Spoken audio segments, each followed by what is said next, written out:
السلام عليكم ورحمة الله وبركاته. ازيكم يا شباب؟ عاملين ايه النهاردة؟ حلقة بداية الدوري. هنتكلم على ماتشات الفرق اللي احنا متوقعين انها هتنافس على الدوري. الزمالك، الاهلي، بيراميدز، سيراميكا، المصري. بداية هنتكلم عن ماتش الزمالك وسيراميكا امبارح. الماتش كما توقعنا واتكلمنا قبل الماتش بيوم ان الفرقتين هيبقوا بيلعبوا ضغط عالي وهيسيبوا مساحات وراهم.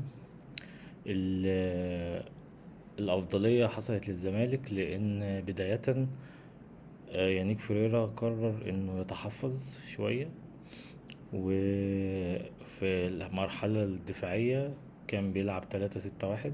يعني احنا كنا قلنا إن الخطة بتاعته هو بيعتمد على 4-3-3 وبيلعب على الضغط العالي. هو عمل كده بس في الناحية الدفاعية كان بيخليها 3-6-1، وفي الحالة الهجومية بيخليها 4-2-3-1. ازاي بيعمل كده؟ في الحالة الدفاعية بيسقط دونجا في قلب الدفاع. فبيبقوا 3 علشان يغطوا الجناب في حالة الضغط وقت الهجوم، فما يسيبش مساحات في ظهر الاتنين الباكات زي ما احنا اتكلمنا في الحلقة اللي فاتت. بالنسبة للسيراميكا بقى، سيراميكا كان ضاغط ومش متحفظ خالص وحاطط في باله ان هو ممكن يكسب الزمالك. الماتش كان سجال. يعني الشوط الاول سيراميكا ضيعت فرصة، فخري لقاي اعتقد. بقية الماتش ما شفنا لهمش اي حاجة خطيرة. وبالنسبة للزمالك كان عنده فرصتين في الشوط الاول بتاعت محمد شحاتة اللي جات له وسددها، لولا ان عمرو السولية دخل قطع عليه وانقذها بشكل فدائي يعني. والكرة بتاعت ناصر ماهر اللي في اخر الشوط كانت حلوة جدا، لو كانت دخلت كانت هتبقى جون جميل من الاهداف الحلوة يعني. ده مختصر الشوط الاول. برضو من ضمن الحاجات اللي لاحظناها في الزمالك ان بداية الهجمة فيها مشكلة. بالنسبة لحسام عبد المجيد، مستواه كان صعب جدا. يعني كانت مفاجأة لأن هو كان أفضل لاعب في الزمالك السنة اللي فاتت. معرفش، البداية سيئة جدا. أتمنى إن هو يتدارك المستوى ده. وكان بيطلع بالكرة، بيعمل مس باس كتير من الضغط بتاع سيراميكا بيغلط. وبرضه لما كان بيبدأها محمد صبحي كان نفس المشكلة. فالحتة دي لازم يعني فريرا يشتغل عليها، ان احنا نشتغل على بداية الهجمة حتى لو في ضغط عالي، نعرف ازاي نتصرف مع الطلوع بالكورة.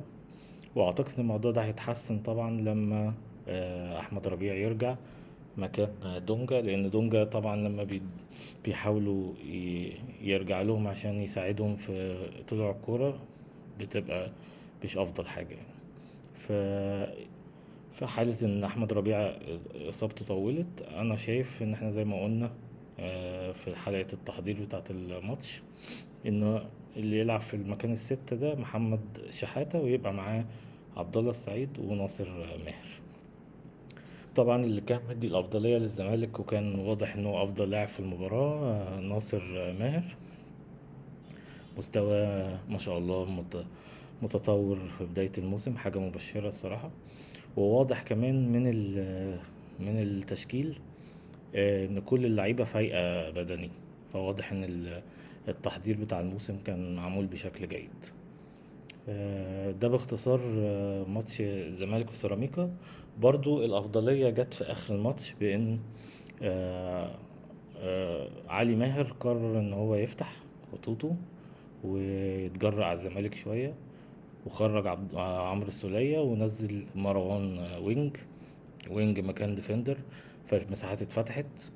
وطبعا نيك فريرا رد عليه بانه نزل حلول هجومية زي ادم قايد ومعالي سيف جعفر. برضو كورته حلوة فقدر يطلع بالهجمة ويعمل الهجمات المرتدة بشكل كويس. سيف الجزيري برضو عنده سرعات بس يا ريت ما نشوفوش تاني. آه، الصراحة عندنا حلول دلوقتي تخلينا ان احنا ما نلعبش بسيف. يعني السيف الصراحة صعب جدا في الهجمات اللي جات لنا. يعني جات له انفرادة ما تضيعش من لعيب صغير. بس الحلول طبعا جت من خلال ادم قايد وناصر ماهر ومعالي، عملوا نشاط في الناحية الهجومية، ادى ان الزمالك جاب الجون من حلول فردية ما بين ادم قايد وناصر ماهر. وبعد كده في نهاية المباراة طبعا حل فردي برضو من محمد شحاتة، أحد أفضل اللعيبة في الزمالك وخط النص في مصر عامة.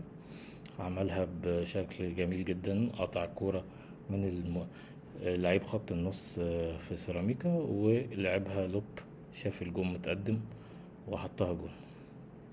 ده مبدئيا يبين لك شكل الزمالك هيبقى عامل ازاي.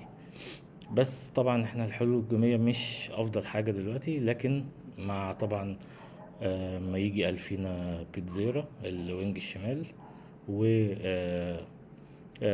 عضية دباغ يبدأ يلعب، الأمور هتتحسن بشكل كبير قوي.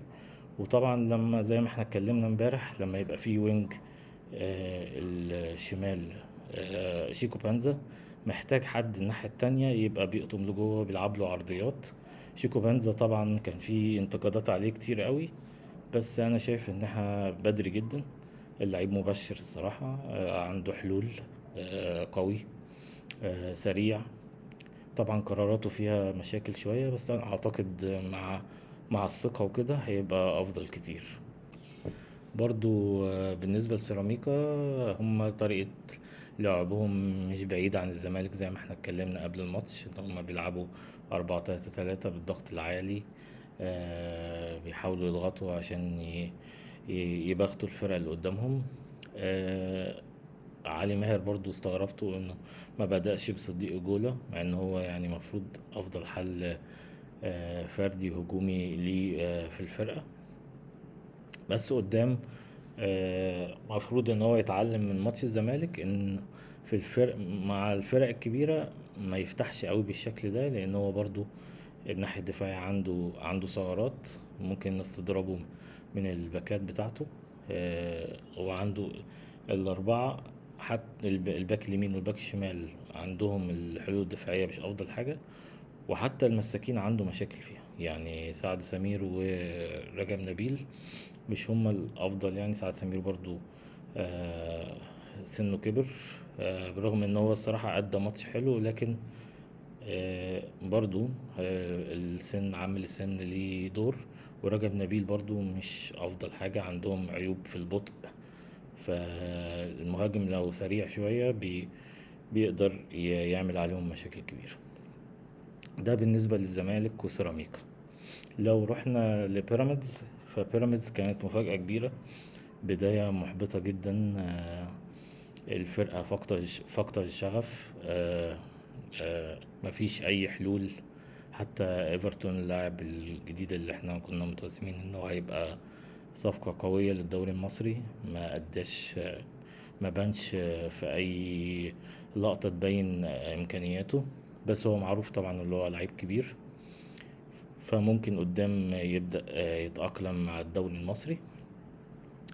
ويوريشيتش عمل فزلكة كده في التشكيلة، انه منزلش بالشيبي ولا نزل بمصطفى فتحي، ودول الجبهة اليمنى كلها اتضربت، ما كانش فيها حلول.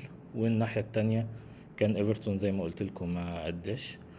على النحو التالي كان فرقة وادي دجلة كانت منظمة جدا دفاعيا. هي ما عندهاش حلول، يعني هي بتلعب لعب تقليدي، مقفلين منظمين نفسهم دفاعيا بشكل جيد جدا الصراحة. وبيلعبوا على الكرة الطويلة الطريقة الإنجليزية بحتة. طول الماتش بيلعب على نفس الهجمة، إنه بيحضر ورا وبيلعب بالطويل على الجناب بتاعت بيراميدز، في حالة إنها ممكن يخطف واحدة ويجيب بيها جون. فالماتش ده ما كانش فيه حاجات كتير قوي الواحد يتكلم فيها الصراحة، غير ان واضح على فرقة بيراميدز انها فاقدة الشغف. ويوريشيتش بدأ بتشكيلة غريبة، مطيق ما يعني أفقد الفرقة حلولها الهجومية. ده بالنسبة لماتش بيراميدز ووادي دجلة. لو رحنا الماتش المصري والاتحاد، المصري كان مفاجأة بالنسبة لي الصراحة. بدأ الموسم بشكل قوي، ادى يعني تنبيه كده انه هيبقى فرقة صعبة لكل الفرق في الدوري. جاب صفقات عملت فرق معاه، يعني منذر المهاجم الجزائري لعيب محطة جيد جدا، بيلعب للوينجات اللي جنبيه بشكل كويس. آه، فضى مساحات للعيبة كتير. صلاح محسن كان بشكل خطورة بسببه. آه، دغموم، دغموم لعيب كبير طبعا، ومعاهم السنة اللي فاتت بس جددوا له.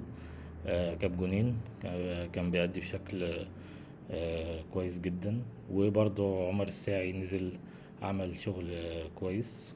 وعندهم لعيب يعني كويس، اعتقد ده من الاشبال ممكن ان الناس تتابعه، احمد محسن. كان لعيب في خط النص جيد جدا. فعمل توليفة هجومية جيدة، اديت له الأفضلية قدام الاتحاد. وغالبا يعني هيبقى من الفرق المنافسة على المراكز الأربعة الأولى خلال الدوري. آخر ماتش معانا النهاردة هو الأهلي ومودرن سبورت. طبعا الأهلي ظهر بأداء محبط شوية لجماهيره. الشوط الأولاني كان ضاغط، بيحاول يحرز هدف بس بدون خطورة حقيقية. ومودرن ظهر ان هو افضل من السنة اللي فاتت بشكل كبير. التدعيمات موقفة على رجلي، وكانوا بيلعبوا على ان هم يقفلوا يلعبوا على المرتدة في الشوط الاول. الشوط التاني ريبيرو نزل طاهر محمد طاهر، غير الشكل الهجومي شوية.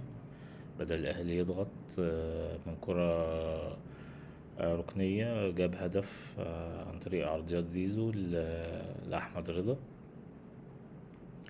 وبعد كده كان في تبديل عمله ريبيرو مش مفهوم، انه لعب كريم فؤاد ناحية الشمال كباك شمال، يعني هو لعيب أيمن. فدي طبعا يعني تبديلة مش مفهومة. أدت للهدف الأول إن هو جاي يطلع بالهجمة، غلط بعد مع الضغط. آه، استغلها فريق مودن وأحرز الهدف الأول عن طريق حسام حسن. بعد كده الأهلي بدأ يضغط، آه، وهو أثناء وهو بيضغط المودن فاجئه تاني بهدف من ركنية عن طريق علي الفيل. الأهلي ما استسلمش، فضل يضغط. ريبيرو بدأ يعمل تبديلات هجومية، نزل بن شرقي ونزل جراديشار. طبعا عملوا زحمة هجومية، وخلى زيزو يبقى لاعب رقم 10. بس كان الاعتماد كله على العرضيات برضو، يعني الكرة كلها بتتحضر بتروح للجناح، الجناح يرفع الأوفر. معظم الوقت كان الأوفرات من زيزو. فكان واضح ان الاعتماد على العرضيات من زيزو، واي حد يطلع يلعبها بدماغه. جه فاول للاهلي برضو زيزو من عرضية احرزها ياسين مرعي، هدف التعادل. بعد كده بدأ الاهلي يضغط عشان يجيب الهدف. كان متكتل مدن وبيضيعوا وقت ومكتلين في المنطقة لحد ما الماتش انتهى على نتيجة 2-2 يعني. الصراحة أداء محبط من الأهلي، في مشكلة دفاعية واضحة إن الأهلي محتاج تدعيم في المساكين. مش عنده المساك اللي هو مساك النادي الأهلي. الباك الشمال برضو فيه ثغرة، مع إن محمد شكري جاي من سيراميكا. أنا شايف إن هو يعني محتاج وقت، هو باك ليفت كويس بس برضو مفيش غيره. والناحية اليمين محمد هاني، اعتقد ان كريم فؤاد افضل ان هو يلعب مكانه. بالنسبة لمودرن واضح كده ان شكل الفريق هيبقى متغير السنة دي من التدعيمات. شايف رشاد المتولي، كذا كذا تدعيم جيد.